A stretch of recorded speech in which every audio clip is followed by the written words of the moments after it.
Hello, our friends, Evolutionary Energy Arts family. Hello there. Welcome back, everybody. We just want to give you guys a quick little update on a couple of things. Today's been kind of a hectic day for us, too, as we're still battling plumbing issues. You know, think about that. Water issues everywhere. Water, so much water as we look at a quick time lapse from Pacifica, California. I know, and if we look at the water everywhere in the 3D, what is that speaking to in a spiritual sense? That says a lot to our emotions going absolutely wild and crazy. It does. And I will share that in meditation this morning, what I was getting was that the water rising is going to keep rising in accordance to our emotional state, as Cindy was saying, because I don't know, I had a lot of things that were popping in the mind, popping out of the mind after doing mantras. And so briefly, my mind went to thinking about the Mississippi and with the drought, how it was at a record low. Barges weren't able to get through certain areas. And then it was like there was a voice saying that as the emotions rise, so shall the waters. So I guess we shouldn't be surprised if all of a sudden we go from one extreme like drought to all of a sudden extreme flooding. Mm-hmm. Well, that's kind of the nature of things. If there is something really extreme, you can expect something else extreme, and it's up to us to bring balance. As you see all these transformers going and blowing, we've heard from a lot of people on the West Coast that the winds were just intense. And of course the rains really aren't going to let up. If we look at San Francisco again, 10-day weather, you can see 89% chance of rain for Saturday. 46% Sunday, 96% Monday, 86% Tuesday, and then we drop to 36, 41, 58, 58, 55. Yeah, it looks kind of soggy out there. So again, be as prepared as possible. We had an X-class flare, as you see here. They're listing it as an X 1.2. And this was from active region 3182. Now, this one is not supposed to really impact us per se, but, consciousness-wise, I think it is. And everything going on with the sun is impacting us consciousness-wise.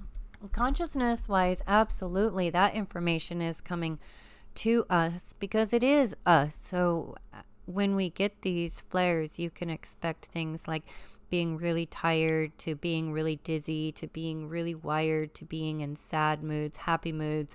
All of these are going to our energy bodies, and that's why it's important to learn. If you're an emotional person, and many empaths are very emotional, learn how to balance those emotions. Absolutely, as you could see the area where that came off of. Now, the other thing is this area is rotating to be Earth-facing. So if anything else comes in the next coming days, it has a much higher likelihood of heading our way. So that is something to make note of. And then we have the eruption resuming at Kilauea.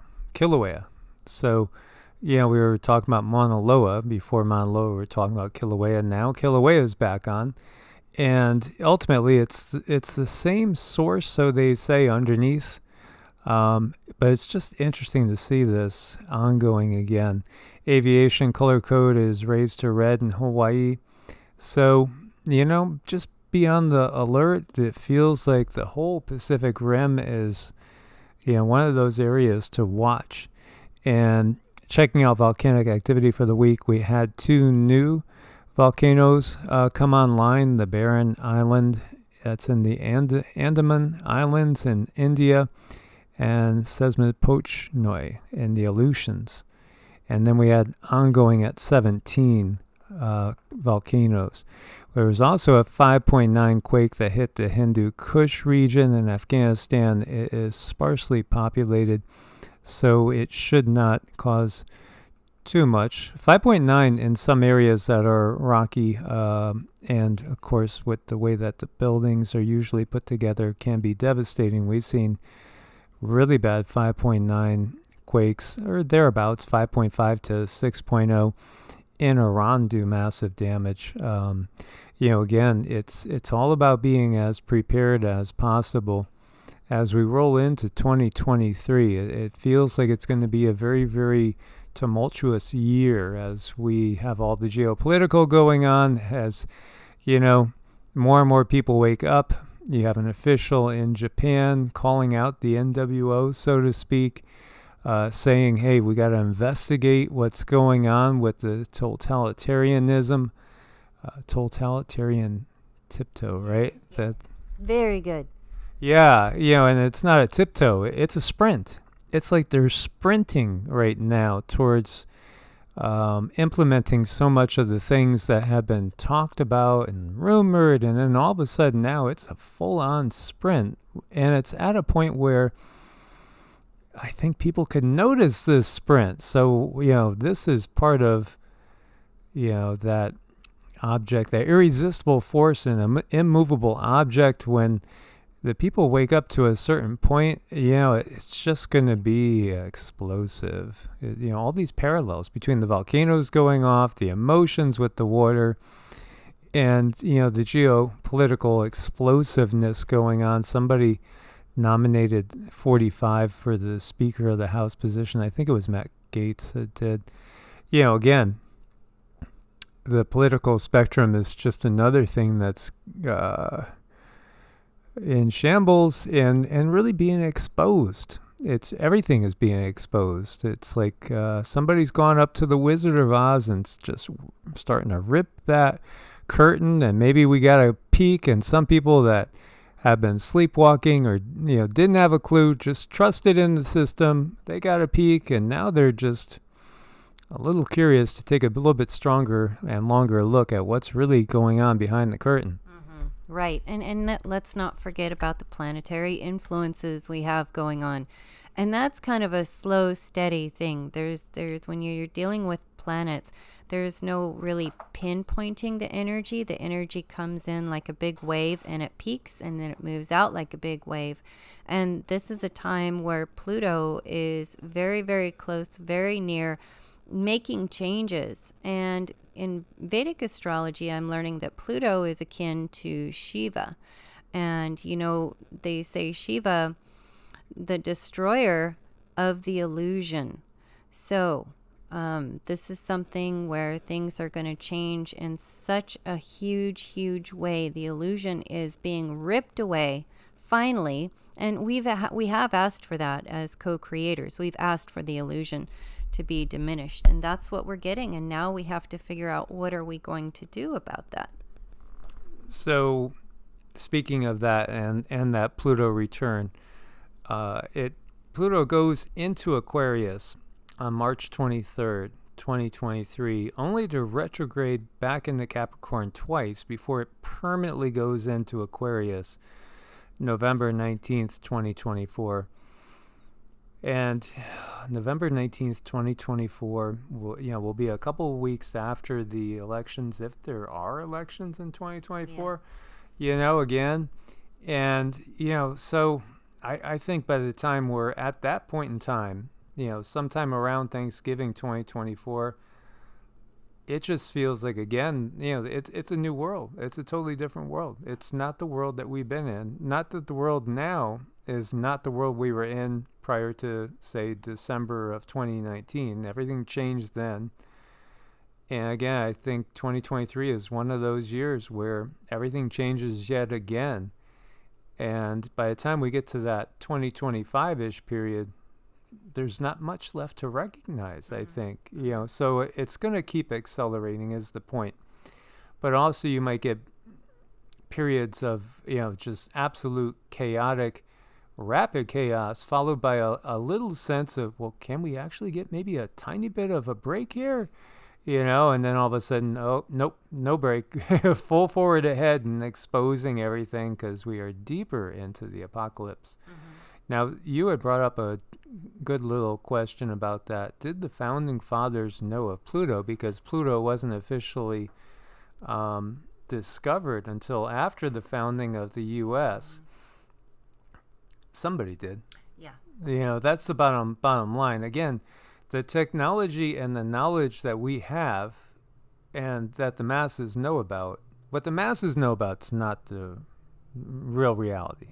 Again, and you might say, I remember a comment where somebody said, we are actually decades ahead of what you think. And I'm thinking, no, they're actually tens of thousands of years ahead of what we think, because we're not talking about Homo sapiens technology here. Ultimately, we're talking about extraterrestrial, interdimensional beings that have been around way before Homo sapiens ever came around. Mm-hmm.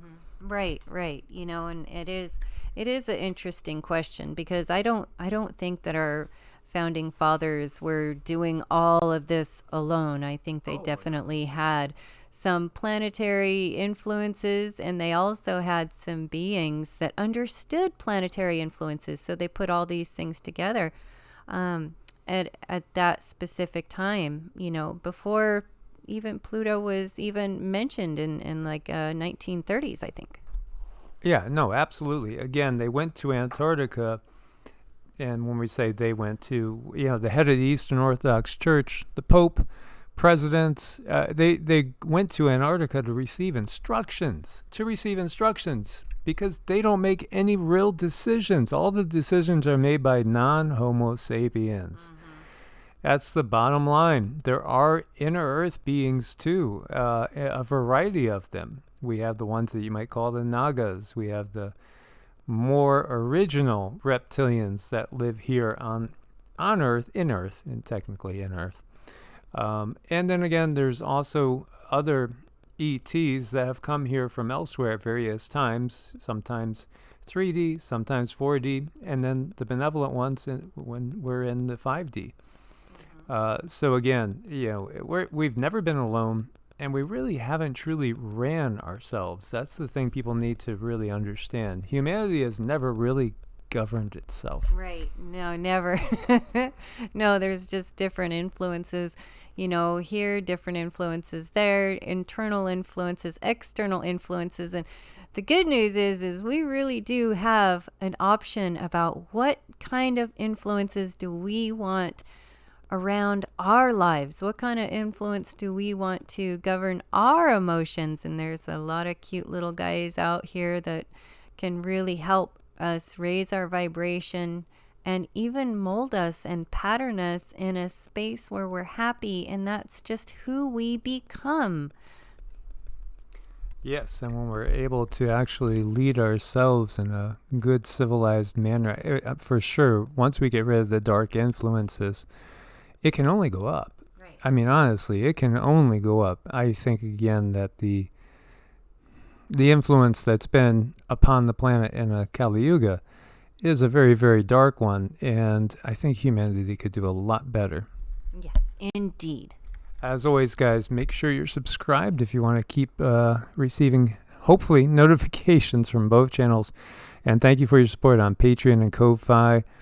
Check out evolutionaryenergyarts.com. Again, every single video has all these links. Also to medicinal foods as well. Use coupon code EEA over there. And then we added Indigo and Ether, which is our dear sister Alicia's little Etsy shop, and she does wonderful work too. So that is in the videos from last night forward. Much love, God bless, and namaste. Namaste.